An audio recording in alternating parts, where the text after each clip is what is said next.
Howdy, everybody. Today we're talking about conflict. So we have a chapter on conflict and then this lecture just to enlighten and inspire. Now I'm going to talk about some of the concepts from the book and I'm going to build on them a little bit as well with some of my own material and content. And I say my own, I mean based on others' research and writings. So, all right, here we are. Conflict. What's the matter with you? Which is how we think of conflict sometimes, that it has to do with somebody that's being cranky, difficult, they're a grouch, right? And a lot of it has to do with how we think about conflict, which is that it's a bad thing, it's from people being difficult and so forth. And so that brings us to these myths about conflict, right? The first is that conflict is always a sign of a poor relationship.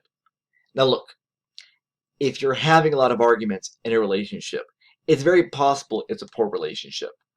But just because there's conflict or conflict happens doesn't mean that the relationship is poor. Actually, what it means is that you're honestly engaging each other, right? And it may be that you're not a good fit, friends, lovers, what have you, but it's not necessarily a sign of a poor relationship. It's a sign of other things, but not that it's a poor relationship. I mean, you can disagree and still care about each other very much. That conflict will always damage a relationship. Many a conflict has damaged a relationship, but it will not always damage a relationship. It has to do with how we manage that conflict. My wife and I, we've been married 10 years now. It's not too long, but it's not nothing.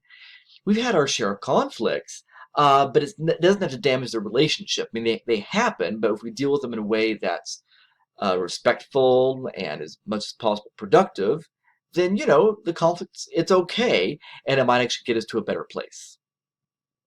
Right? The idea that conflict is destructive, right? Conflict can be. Some people approach conflict that way. They try to be personally, psychologically destructive. They have a sort of, if you will, scorched earth policy, right? The idea of that in this conflict, I do whatever it takes and burn it all to the ground, right? So, but conflict doesn't have to be destructive, right? That conflict can always be avoided. Sometimes it can. I mean, no two people are ever going to agree perfectly. They're just not. No two people are going to agree perfectly. And so if we don't agree, we have a conflict. And the conflict could just be, so what are we going to watch on television? That can be the conflict. But it doesn't have to turn into, you're such a control freak and boy, your mother did a number on you. Sort of escalate to all these wild places. I mean, you're having a disagreement about what to watch on television, but it doesn't have to be ugly or mean or anything like that, right? But it goes back to this point I'm trying to make, though.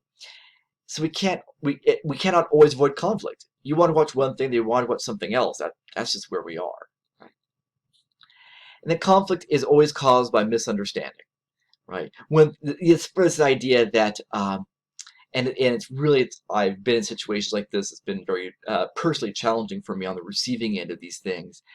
Is when somebody will have an idea, and I disagree, and they say, no, you just don't understand. Let me explain it again. Okay, no, I understood you. Your further explanations only submit the fact that I think you're wrong, right?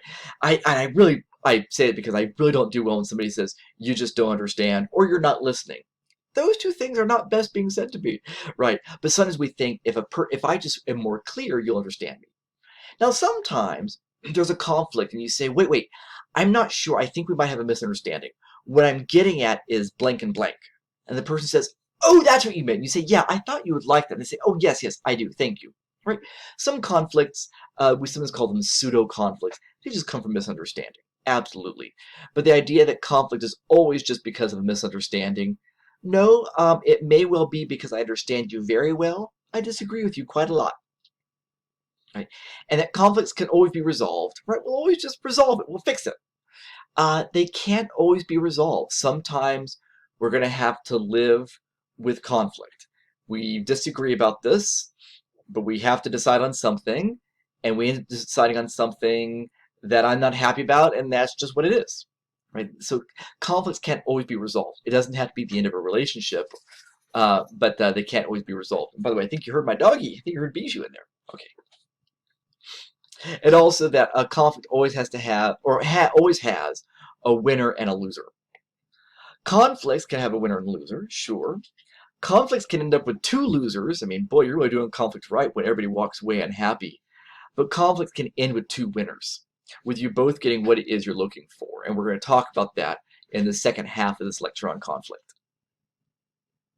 So there are benefits to conflict, right? I was at a retreat for the board I serve on a couple years ago, maybe a year and a half ago, and we're asked, what is something that you bring to the table? Everybody had to go around and say something, and I said, I appreciate conflict. What I meant by that was I wasn't very clear, and there was some concern there, a little bit of misunderstanding at first, because I wasn't clear, that I appreciate the benefits of conflict, right? The potential benefits of conflict. So there are some benefits, and what are those? Right? It can lead to better decisions. Right? When everybody just goes along and agrees, we don't question, we end up with bad decisions. And that's not just some hoity-toity professor talk. We have a lot of research coming out of group communication, industrial psychology, telling us that when everybody just agrees and is always in sync, they're probably not, we're going to get to this when we get to group communication, but there's a good chance they're making bad decisions, or decisions that are not as good as what they could be making. Because when we hear, I want to go, headlong into doing something, and if somebody says, well, aren't you concerned about doing whatever? And I think, or this being a side effect, I think, oh, I hadn't thought about that, right? Okay, well, let's figure out a way to do this thing and deal with the other problem. So it can lead to better decisions. Right? It can get feelings out in the open. So conflict sometimes, because for those of us who want to avoid conflict, and some people really do, we hold it all up inside, and it's going to come out eventually. Well, actually, it's not always going to come out. It's sometimes I guess it won't come out, and that can damage us personally, and it can damage our relationship. So intrapersonal and interpersonal damage, which we talked about, a while ago. But yeah, so you can. Keeping it all in is not always good, really. I'm not saying you should air every idea you have, but it's beneficial in a conflict to let people know that you have certain needs they're not aware of and that they're forgetting. And getting that out in the open, your feelings out, can be really very beneficial. It can promote confidence in the relationship. Think about the times you've had an argument with somebody and you resolve it, you get past it, you go, oh, look, like if it's a friend or somebody you're dating maybe, or married to, and you think, right, no, we can disagree and still make this work. That it's right. It's a very solid relationship. You think about that tree metaphor I used in my lecture on friendship, right? It's like, right, no, this isn't some little weak sapling. It's a tree. Okay, well, so we can get through this. It's okay, right? And it can also be a moment of genuine interpersonal contact. Especially when we're avoiding conflict, often what we're also doing is avoiding engaging the other person. We're not being honest with them. But when you have a conflict and you say, this is my need, this is my problem, this is what I need help with, this is why I'm unhappy, it can be a very genuine interpersonal moment of you letting the other person know what's going on with you, what's happening, and being very honest and real. So conflict is a disagreement between or among connected individuals. Right? It's a disagreement between or among connected individuals. I'm going to take a moment to break down three key parts of that. Right? So conflict occurs when people are interdependent. And by the way, I apologize if you hear outside my other annoying dog. All right, so people are interdependent, right? Which emphasize or draws in what we just talked about with conflict and why it can be good, right? So conflict means that people are connected to each other. Now, they may not always like each other. Maybe you have a conflict with somebody at work and you don't like them very much. But that conflict is happening because you have to work together, right? You have to work together. That means you are interdependent. So that's one element of conflict, that it occurs when people are interdependent. When they're both aware that their goals are incompatible, right? Talk about having this genuine moment, getting feelings out in the open.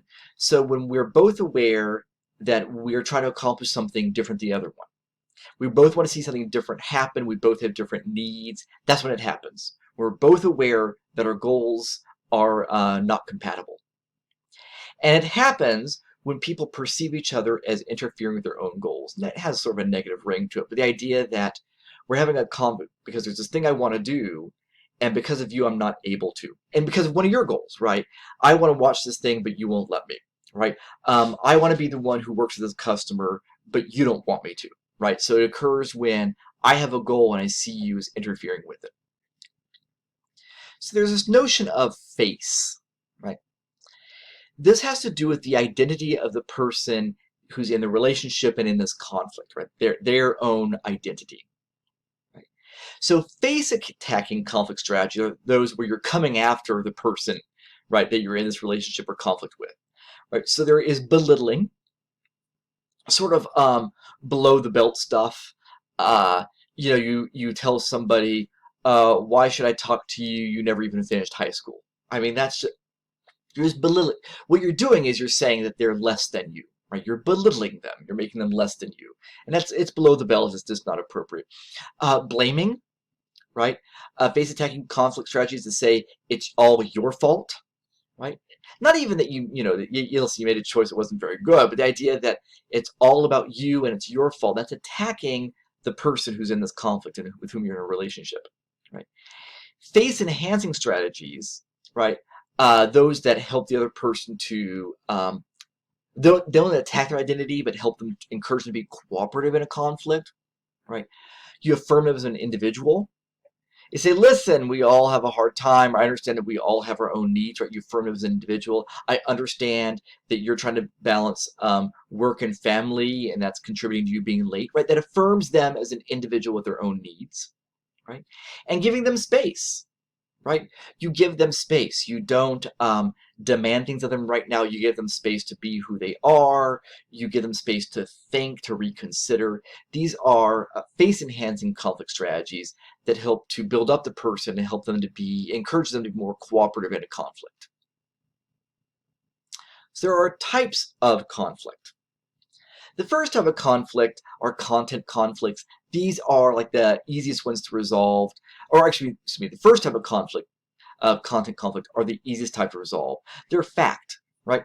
Was it Monday or was it Tuesday? Well, we're going to go and look it up, and we're going to find out if it's Monday or Tuesday. Generally speaking, they're the easiest to resolve. On occasion, it's hard to find the fact to clarify it, but that's what it is.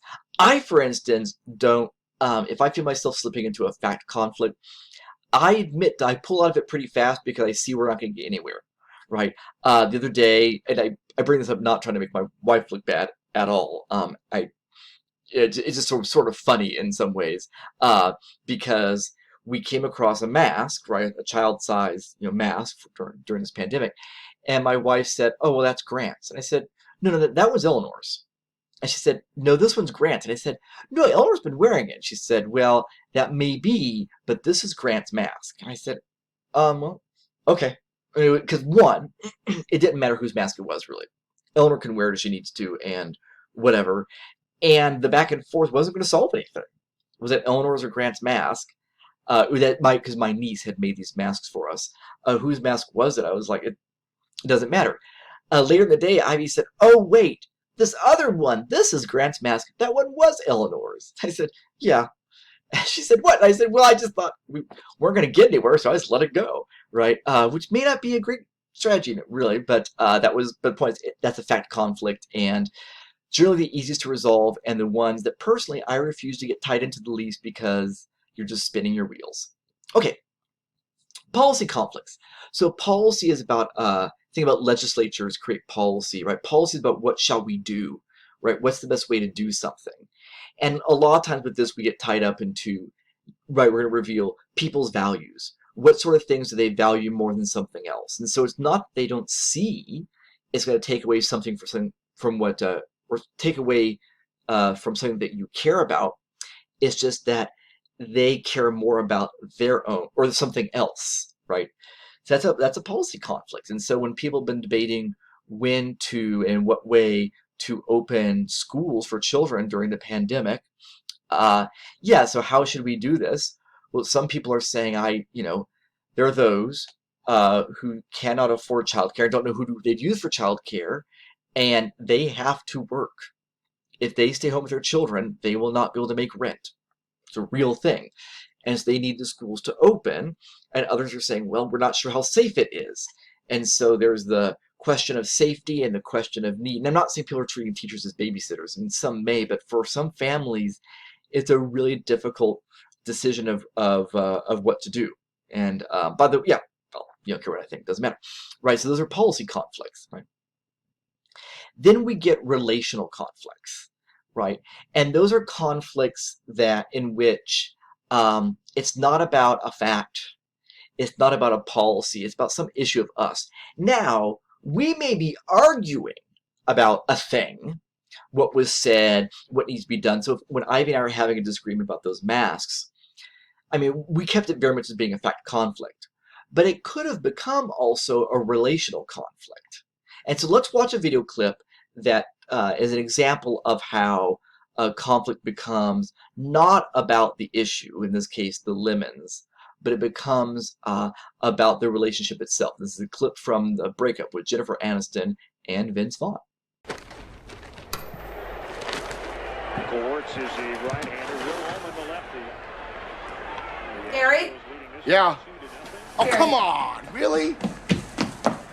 You got 3 lemons. What my baby wants, my baby gets. You know that. No, but I wanted 12. Baby wanted 12. Why would you want 12 lemons?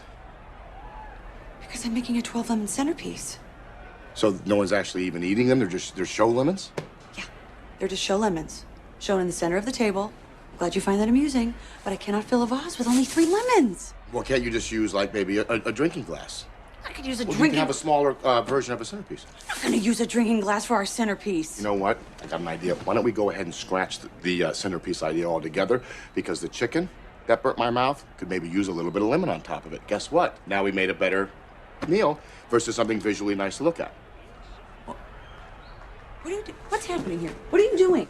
What are you doing? I had such a long day on the bus. I need a little bit of downtime. My feet are killing me. Come on, my feet are I'm killing me exhausted. too. I worked all day. Went to the market. I cleaned this entire condo, and then I've been cooking for the last 3 hours. Come on, help set the table. Sweetheart, What? you've done such a great job already. Why don't you want to finish it yourself and have that personal power, that accomplishment? Set the table. Listen to me.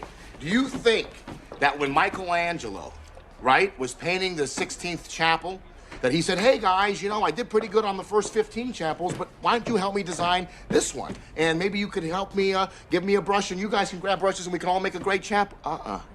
No, he didn't. And you want to know what the results were? A masterpiece. Okay. It's the Sistine Chapel, not the 16th. And I bet when Michelangelo asked for 12 brushes, they didn't bring him 3. Yeah, okay. All the talking is really starting to drain me, and now I'm gonna have to watch the highlights. So hopefully you noticed there that when they're arguing, it wasn't at the end of the day about Michelangelo and lemons and chickens and centerpieces. There were some relational dynamics, right? It was really very much a relational conflict that was sparked by this matter of the lemons, right? So in relational conflicts, there can be issues of respect, right? You don't listen to me. You heard Jennifer Aniston express the idea that she didn't feel appreciated. He felt that his own needs, his own exhaustion was being disregarded. By the way, great example for equity theory as well, right? Right. It can be about authority. Who tells who what to do, right? Who has the authority to say, you know, what has to be on the table, what has to be done, when things have to be done, how should they be done, right? There's an authority about that. Who gets to make these decisions? And again, it's not just romantic, but in the workplace, right? You know, are you the boss of me or not, right? And by the way, my daughter sometimes will tell me I'm not the boss of her, and I tell her, sadly, in fact, I am. It's the sort of fun dad I am. Okay, and then power, right? Who is empowered to make decisions? Who is empowered to decide how things will be, right? Authority is more about telling you what's going to happen, but this is about power, about who's able to just make the decisions and do things. So Jennifer Aniston had the power to make decisions about having people over, what the apartment should look like, right? That was a power issue, and then authorities about whether or not she could make him do things. Now, also respecting is that was he appreciating the contribution that she was making to their relationships, both with each other and with their friends, right? Who were coming for dinner, presumably. Okay. We're going to pause here, and we're going to come back for the next half of this lecture, which is on how we go about doing conflict.